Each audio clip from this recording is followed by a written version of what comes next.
Hello everyone, welcome back to my channel guys. आज की video में मैं आपके लिए लेकर आई हूँ एक पैराग्राफ, एक स्टोरी जिसे कि हम यहाँ पे रीड करेंगे और साथ ही साथ इसकी वर्ड मीनिंग हिंदी भी जानेंगे। सो गाइस, आज की इस वीडियो में, आज की इस स्टोरी में हम कुछ ना कुछ सीखने वाले हैं, तो वीडियो को एंड तक ज़रूर देखिएगा और नए हैं तो चैनल को सब्सक्राइब कर लीजिएगा। सो गाइस, आइए वीडियो को स्टार्ट करते हैं। जो हमारा टाइटल है उसका नाम है फुलिश इमिटेशन। ठीक है, इमिटेशन का मतलब होता है नकल करना। ओके, फुलिश मीन्स होता है मूर्ख। ठीक है, यानी इसका सेंस है कि जो नकल करता है वो मूर्ख होता है। दैट मीन्स कि डोंट, और जो इसका ये जो कहानी का मतलब है वो समझाता है कि डोंट कॉपी अदर्स, दूसरों की नकल ना करें, दूसरे की नकल ना करें। ठीक है। लॉन्ग अगो, बहुत समय पहले, a hawk lived on the top of a hill. A hawk, hawk का मतलब होता है बाज। ठीक है। लिव्ड वर्ब का सेकेंड फॉर्म है, यानी पास्ट इंडेफिनिट टेंस की सेंटेंस होगी। ठीक है, तो जो बाघ रहता था, ठीक है, ऑन द, बाघ रहता था, यहाँ पर इसका सेंस हो जाएगा कि बाघ रहता था on the top of the हिल, यानी एक पहाड़ी के टॉप, यानी उसके ऊपर, पहाड़ के ऊपर एक बाज रहता था। ठीक है, क्लियर है यहाँ तक। At the foot of the hill there was a banyan tree on which a crow used to perch every day. क्या है? At the foot of hill, यानी जो पहाड़ी थी उसके निचले हिस्से में। ठीक है, नीचे, फुट यानी कोई पहाड़ी की पैर। ठीक है, फुट का मतलब होता है पैर। यहाँ पर इसका सेंस है कि पहाड़ के नीचे, ठीक है, जो पहाड़ थी उसके नीचे, there was a banyan tree, एक बनियान का ट्री था, यानी बरगद का पेड़ था। बनियान ट्री बरगद को बोलते हैं, जो कि काफ़ी बड़ा हाई होता है। देयर जो है सेंटेंस को कंप्लीट करने के लिए एज अ सब्जेक्ट यूज़ की गई है। यहाँ पर इसकी कोई मीनिंग नहीं है और ना ही यहाँ पर इसकी हिंदी होगी कि वहाँ एक बनियान ट्री था, है ना। यहाँ इसकी कोई हिंदी नहीं है, ये सिर्फ सेंटेंस को कंप्लीट करने के लिए एज अ सब्जेक्ट यूज़ की गई है। देखिए, पढ़ते हैं कि वहाँ पहाड़ के नीचे एक बरगद का पेड़ था। On which a crow, on means होता है पर, विच मीन्स होता है जिसका, जिसकी, विच जिस पर, अ ट्री एक क्रो, अ क्रो एक कौवा, use to perch every day, यानी यूज्ड है, यूज टू का होता है कि करता है, करती है किसी आदत को, जो आदत हमेशा जारी रहती है, कंटिन्यू रहती है, वो प्रेजेंट में, उसके लिए हम यूज़ टू का यूज़ करते हैं, तो वो प्रेजेंट में जाती है। राइट, यूज्ड टू है यानी आदत है जो पास्ट से चली आ रही है ना, तो यूज़ टू का यहाँ पर यूज़ किया जा रहा है, यानी करता था, करती थी। ठीक है, तो use to perch, perch means होता है बसेरा, बसेरा करना या फिर ठहरना वहाँ पर। ठीक है, तो पर्च एवरी डे यानी रोज़ वहाँ पर क्या करता था, वो बैठा करता था। ठीक है, समझ में आ रही है? बहुत ही इजी वे में मैं समझा रही हूँ, आई होप कि आपको समझ में आ रही होगी। ठीक है, तो यहाँ पर क्या है कि जो बनियान ट्री थी उसके ऊपर, जिस पर एक कौवा जो है वो अपना, वो बैठा करता था या फिर अपना बसेरा करता था। ठीक है, एवरीडे रोज आके बैठा करता था। The crow was very foolish, कौवा बहुत मूर्ख था। He would imitate everyone, he would imitate, देखिए इमिटेट का मतलब होता है नकल करना। ठीक है, he would imitate everyone, everyone का मतलब कि सभी की क्या करता था, वो नकल किया करता था। ठीक है, वह सभी की नकल किया करता था, नकल करता था। आगे देख लेते हैं क्या होता है स्टोरी में। The hawk atop the hill would fly down every day in search of food, बाज क्या करता था, टॉप यानी पहाड़ी के ऊपर जाता था और उड़ान भरता था, है ना, एवरी डे रोज, इन सर्च फूड, खाने की तलाश में। ठीक है, तो पहाड़ी के ऊपर से बाज रोजाना भोजन की तलाश में उड़ान भरता था। ठीक है, the crow watched the hawk circling in the air for long hours and swooping down when he saw his pray.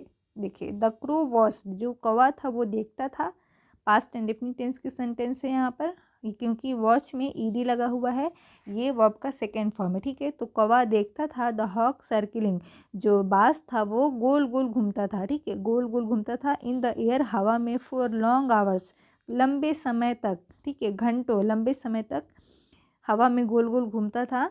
और स्वीपिंग डाउन व्हेन ही सा हिज प्रे, जब वो अपने शिकार को देखता था तो देखकर नीचे झपटते हुए आता था। सूप का मतलब होता है झपेटना, ठीक है। तो झपेटने के लिए नीचे डाउन आता था जब वो अपने शिकार को देखता था। प्रे मीन्स होता है शिकार। The hawk gifted with eyes that could see long distance would spot his prey from the hilltop and then fly down to pounce upon the prey. The hawk gifted with eyes यानी जो है gifted यानी बाज को आँखों की तेज़ी की जो गिफ्ट उपहार मिली है। तो बाज जो है वो क्या करता है कि अपनी आँखों से काफ़ी तेज़, बाज की आँखें इतनी तेज़ होती हैं, उनको वो गिफ्ट में मिला होता है ना। ये यहाँ पर इसका सेंस हो रहा है कि दैट की जो बाज की आँखें काफ़ी तेज़ होती हैं कि कुर्सी वो काफ़ी दूर से देख सकते हैं, काफ़ी दूर डिस्टेंस यानी काफ़ी दूर से वो देख सकते हैं। वुड स्पॉट हिज प्रे अपने शिकार को पकड़ने के लिए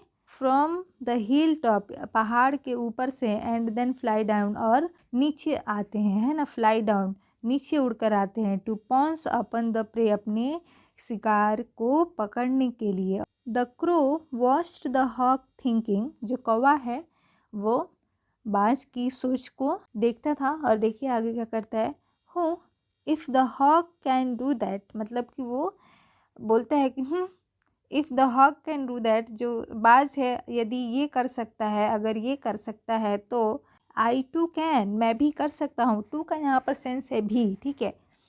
तो यहाँ पर ये कह रहा है कि हाँ बाज जो कर सकता है वो मैं भी कर सकता हूँ। वॉट डज ही थिंक, वह क्या सोचता है ना। वॉट डज ही थिंक, वह क्या सोचता है। ये प्रेजेंट इंडेफिनिट टेंस की सेंटेंस है, इंट्रोगेटिव वाली, क्वेश्चन इंट्रोगेटिव सेंटेंस है। वन डे, एक दिन, I will show the hawk that I can do the same thing, एक दिन मैं बाज को ये दिखा दूंगा, शो मतलब कि दिखा दूंगा कि मैं भी ऐसा कर सकता हूँ, ठीक है। यानी वो बोलता है कि मैं भी ऐसा कर सकता हूँ, मैं ये एक दिन बाज को दिखा दूंगा। अ फ्यू डेज लेटर, कुछ दिन बाद, कुछ दिनों के बाद, as the hawk was circling in the air, जैसे ही या फिर जब बाज हवा में गोल गोल घूम रहा था, द क्रू डिसाइडेड, जो कौवा था उसने निश्चित किया, ठीक है, टू डू द सेम, ऐसा करने की, जैसा कि बाज कर रहा था वैसे ही वो करने की निश्चय किया, डिसाइड किया। Suddenly a baby rabbit came out of the bushes, suddenly अचानक एक बेबी रैबिट यानी छोटा खरगोश का बच्चा, ठीक है, खरगोश बाहर, छोटा खरगोश बाहर निकला, कैम आउट बाहर निकला, ऑफ द बुशेस एक झाड़ी से, ठीक है। चलिए आगे पढ़ते हैं। The hawk saw it and the crow too saw the rabbit, बाज ने उसे देखा और कौवे ने भी उसे देखा, ठीक है। सी का वर्ब सेकेंड फॉर्म सा है, तो ये भी पास्ट इंडेफिनिट टेंस के सेंटेंस में जाएगी, जिसकी पहचान होती है या ये ई या फिर था, थे, थी, है ना। तो यहाँ पर वही सेंस हो रहा है कि बाज ने उसे देखा और कौवे ने भी उसे देखा। Before the crow could move, before the crow could move यानी कौवे की हरकत करने से पहले, कौवे के कुछ करने से पहले, द हॉक स्वूप्ड डाउन, स्वूप्ड डाउन, बाज पहले ही झपट कर नीचे आया, स्पूट डाउन झपट कर नीचे आया, कॉट होल्ड, और कैच मीन्स होता है पकड़ना, कॉट होल्ड यानी पकड़ लिया, ऑफ द रैबिट खरगोश को, in his strong sharp talons and flew away, अपने शार्प यानी अपने मजबूत और तेज पंजों से खरगोश को पकड़ लिया और उड़ गया, ठीक है। फ्लीव अवे यानी और उड़ गया, ऊपर चला गया उड़ के, ठीक है। शूश, शो से ऊपर जाने को हम शूश बोलते हैं इंग्लिश में। Was all the crow heard as the hawk disappeared in the sky with his prey, swoosh जब गया तो कौवे ने सिर्फ आवाज़ सुनी, as the hawk disappeared मतलब कि वो disappeared है, कौवा सिर्फ बाज की उड़ने की आवाज़ सुन पाया जब वो अपने शिकार के साथ आसमान में गायब हो गया। डिसअपीयर्ड समझ जाओ, मानो कि वो गायब हो गया अपने शिकार के साथ। डिसअपीयर्ड मतलब कि गायब होना होता है। स्काई विद द प्रे अपने शिकार के साथ वो आसमान में गायब हो गया। फिर से लिखा हुआ है हम्प यानी हूँ होता है। That is no great skill, इसमें कोई बड़ी बात नहीं है। थॉट द क्रो एंग्रीली, कौवे ने गुस्से में ये सोचा, ठीक है, सोचने लगा। नेक्स्ट मोमेंट ही spotted a big fat mouse coming out of a hole. Next moment यानी अगले ही पल ही स्पॉटेड उसने देखा अ बिग फैट माउस एक मोटा चूहा, माउस का मतलब होता है चूहा, कमिंग आउट यानी बाहर आ रहा है, ऑफ अ होल एक होल से, एक होल यानी बिल से, ठीक है। विदाउट वेस्टिंग टाइम मतलब कि समय गंवाए बिना, समय को बर्बाद किए बिना, द क्रो स्वूप्ड डाउन, कौवा जो है वो झपट के नीचे आया, लाइक द हॉक यानी बाज की तरह, ठीक है। He tried to catch the mouse in his claws, बाज की तरह उसने चूहे को अपने पंजे में पकड़ने की कोशिश की। चलिए आगे देखते हैं क्या होता है। बट द माउस सा the crow and moved away, लेकिन चूहा सा है वर्ब का सी यानी वर्ब का सेकंड फॉर्म, ठीक, सेकंड फॉर्म यानी कि जो चूहा था वो देख लिया था, ठीक है, पहले ही देख लिया था। द क्रो कौवे को देख लिया था और मूव्ड अवे वहाँ से भाग गया था, ठीक है। चूहे ने कौवे को देख लिया और तुरंत वहाँ से भाग गया।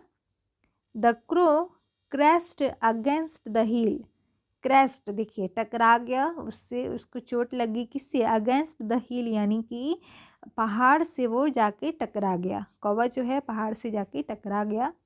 ई आ cried the crow in pain, दर्द से कौवा चीखने लगा, ई आ। Just then the hawk came flying down, just then उसी समय बाज उड़कर नीचे आया, फ्लाइंग डाउन यानी नीचे आया। आई होप आशा है, now you know it is not easy to hunt, आशा है नाउ यू नो अब तुम्हें समझ में आ गया, ठीक है। Now you know it is not easy, अब तुम समझ गए या फिर अब तुम्हें समझ में आ गया कि ये आसान नहीं है, टू हंट यानी शिकार करना आसान नहीं है, and it is not easy to imitate और दूसरों और नकल करना भी आसान नहीं है, ठीक है, नकल करना भी आसान नहीं है। आइदर इमिटेट, आइदर यानी कि और ना ही नकल करना आसान है। Said the hawk and flew away, इसने किसने कहा, सेड द हॉक यानी कि बाज ने कहा और क्या किया, फ्लीव अवे और फिर उड़ गया। Thereafter the crow never imitate anyone in its life, thereafter इसके बाद कौवे ने कभी भी किसी की नकल नहीं की, ठीक है। नेवर यानी कभी भी, इमिटेटेड किसी की भी नकल नहीं की, any one of its life अपनी लाइफ में किसी की भी, ठीक है। इट लिव्ड हैप्पीली वह खुशी खुशी रहने लगा, with the God given abilities यानी भगवान के या फिर ईश्वर के दिए हुए गुणों के साथ, उनकी जो दी हुई गुण है उसके साथ वो खुशी खुशी रहने लगा। ये कहानी, ये स्टोरी बच्चों और बड़ों दोनों को ये सिखाने के लिए है कि ईश्वर ने हर किसी को अलग अलग गुणों से नवाजा है और हमें उन्हीं पर ध्यान देना चाहिए, ना कि किसी दूसरे को देखकर हमें उनकी कॉपी करनी चाहिए, उनकी नकल करनी चाहिए, राइट। सो गाइस, आपको ये स्टोरी कैसी लगी मुझे कमेंट करके ज़रूर बताइएगा और वीडियो को लाइक करके चैनल को सब्सक्राइब कर लीजिएगा। और जो आपकी नकल करते हैं या फिर दूसरों की नकल करते हैं और बहुत स्मार्ट बनते हैं तो उनको ये स्टोरी ज़रूर से शेयर करिएगा। सो गाइस, मिलते हैं नेक्स्ट वीडियो में, तब तक के लिए good luck, bye bye, take care, stay tuned.